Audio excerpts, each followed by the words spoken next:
आपको बता दें कि भूपेश कैबिनेट की आज एक बैठक, अहम कैबिनेट की बैठक थी, ये खत्म हो चुकी है। मुख्यमंत्री भूपेश बघेल प्रेस कॉन्फ्रेंस कर रहे हैं, तमाम विषयों पर पत्रकारों से चर्चा कर रहे हैं मुख्यमंत्री भूपेश बघेल।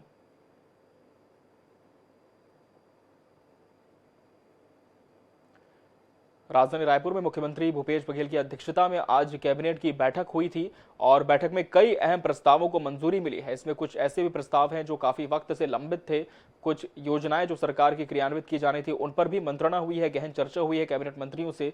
और आपको बता दें कि मुख्यमंत्री भूपेश बघेल इस कैबिनेट की बैठक के बाद रायपुर में पत्रकारों को संबोधित कर रहे हैं और इस पूरे कैबिनेट में जो प्रस्ताव पारित हुए उस पर भी जानकारी दे रहे हैं। तमाम विषयों को लेकर मुख्यमंत्री अपनी बात रख रहे हैं और समय समय पर जिस तरह से भूपेश कैबिनेट की बैठक होती है, कई ऐसे लंबित प्रस्ताव होते हैं जिन पर चर्चा होती है, इसे बहुमत से पारित किया जाता है। मंडल के बैठक के बाद, कैबिनेट के बैठक के बाद आदरणीय चौबे जी और आदरणीय अकबर जी दोनों संबोधित करते रहे हैं।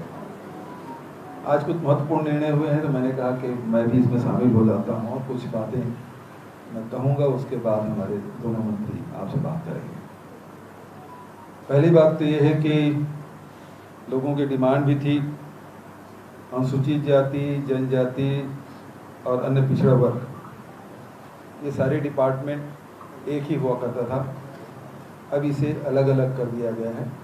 इसमें एससी और ओबीसी अलग अलग विभाग होंगे, एसटी का अलग विभाग है, तीन विभाग होंगे इसका, जिससे सभी विभागों के, अनुसूचित जाति विभाग के, अन्य पिछड़े वर्ग विभाग के और ट्राइबल के काम है वो सुचारू रूप से संचालित हो सके। और इसी के साथ साथ जिस प्रकार से ट्राइबल एडवाइजरी कमेटी बना था, अभी बना है, संवैधानिक व्यवस्था है, राज्य सरकार ने निर्णय लिया है कि अब अनुसूचित जाति के लिए और अन्य पिछड़े वर्ग के लिए भी एडवाइजरी कमेटी बनेगी। अनुसूचित जाति सलाहकार परिषद और अन्य पिछड़ा वर्ग सलाहकार परिषद का निर्माण होगा, जिससे इन वर्ग के लोग शासन तक के अपनी बात कह सके और उन सुझावों का क्रियान्वयन भी हो सके। और इसके अध्यक्ष, जैसे ट्राइबल एडवाइजरी कमेटी के अध्यक्ष मुख्यमंत्री ही होते हैं, उसी प्रकार से एससी एडवाइजरी कमेटी और ओबीसी एडवाइजरी कमेटी दोनों के भी अध्यक्ष मुख्यमंत्री होंगे। और इसमें सभी पूरे प्रदेश भर के जो सदस्य इसमें लिए जाएंगे। एक बहुत महत्वपूर्ण, दो महत्वपूर्ण निर्णय इसमें लिया गया है। और तीसरा निर्णय, अब चाहे शहरी क्षेत्र हो चाहे ग्रामीण क्षेत्र हो, इसमें सबको मिला के, पूरे छत्तीसगढ़ को मिला के छत्तीसगढ़िया ओलंपिक का आयोजन होगा। और इसमें उम्र की कोई सीमा नहीं होगी। उसमें बच्चे भी खेलेंगे, बड़े बुजुर्ग भी खेलेंगे, महिलाएं भी होंगी, तो सभी लोग इसमें भाग ले सकेंगे, उम्र की कोई सीमा नहीं और हर प्रकार के खेल का इसमें आयोजन होगा। चौथा जो महत्वपूर्ण निर्णय लिया गया है वो कृषि के क्षेत्र में अभी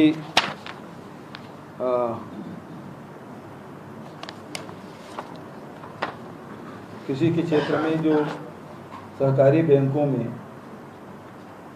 जो साख समितियों के द्वारा जो ऋण दिया जाता था, उस सीमा को बढ़ाकर 3 लाख रुपया तक, अब उसे 0% ब्याज में किसानों को ऋण मिलेगा, जिसमें हार्टिकल्चर है, फल है, उद्यान है, मछली पालन है, इसमें इस सबको जोड़ा गया है। एक बहुत महत्वपूर्ण फैसला।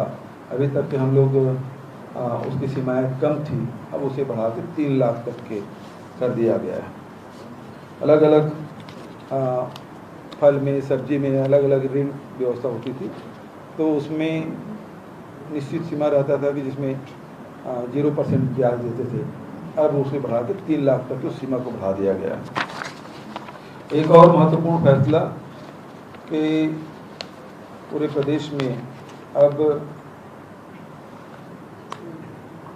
चूँकि ऊर्जा उत्पादन में अब बहुत महत्वपूर्ण निर्णय पूरे राष्ट्रीय और अंतर्राष्ट्रीय स्तर पर हो रहे हैं और सोलर लाइट से ही हम लोग बिजली उत्पादन उसको बढ़ावा देने के लिए, सोलर को बढ़ावा देने के लिए, लेकिन सोलर से जो बिजली मिलती है वो दिन को ही, ऐसे में जितने भी हमारे वाटर बॉडीज हैं तो उसके ऊपर में एक छोटा वाटर बॉडी बना दिया जाए और दिन भर में जितना बिजली वो पैदा करेंगे सोलर से तो उसे पंपिंग करके ऊपर के तालाब में भर दिया जाए और फिर से उसे हाइडल प्रोजेक्ट के रूप में उपयोग करें ताकि रात को भी बिजली मिल सके। इस योजना को भी हम लोग हाथ में लिए हैं। और एक और महत्वपूर्ण फैसला कि जितने भी हमारे ट्रांसमिशन लाइन हैं 11 kV के, अब उसमें ग्रिड से जोड़ने की बात होती है और इसलिए उस जमीन उस ग्रिड के नीचे में कोई यदि बिजली उत्पादन करना चाहे सोलर का तो फिर शासकीय भूमि है तो उसे 1 रुपया की दर पे उपलब्ध कराएंगे नॉमिनल रेट पे। और दूसरा, यदि किसान के खेत यदि पड़ रहा है और किसान यदि सहमत है, उसकी सहमति के बिना कुछ नहीं होगा, यदि वो सहमत है और अपनी ज़मीन देने के लिए तैयार है तो फिर 25 साल के लिए चूँकि एग्रीमेंट होगा और वो 30,000 रुपये प्रति एकड़ प्रति वर्ष के हिसाब से उसे रेंट मिलेगा और 6% हर साल उसमें वृद्धि होगी। और 25 साल के बाद यदि किसान नहीं चाहे तो एग्रीमेंट ख़त्म हो जाएगा और वो अपना जितने भी सोलर पैनल वगैरह जो लगा है वो हटा लेगा। यदि सहमत हैं तो आगे भी बढ़ाया जा सकता है। एक बहुत क्रांतिकारी एक निर्णय छत्तीसगढ़ सरकार के द्वारा किया गया है। इसी प्रकार से सामाजिक क्षेत्र में अभी तक के करीब 48 संगठन हैं, उससे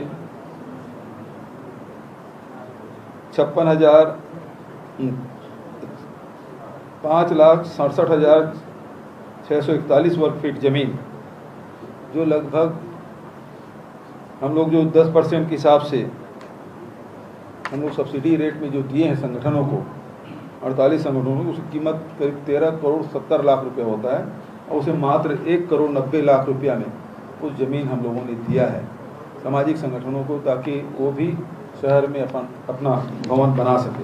तो इस प्रकार से कुछ महत्वपूर्ण और भी फैसले हुए हैं, तो इसकी जानकारी आदरणीय चौबे जी।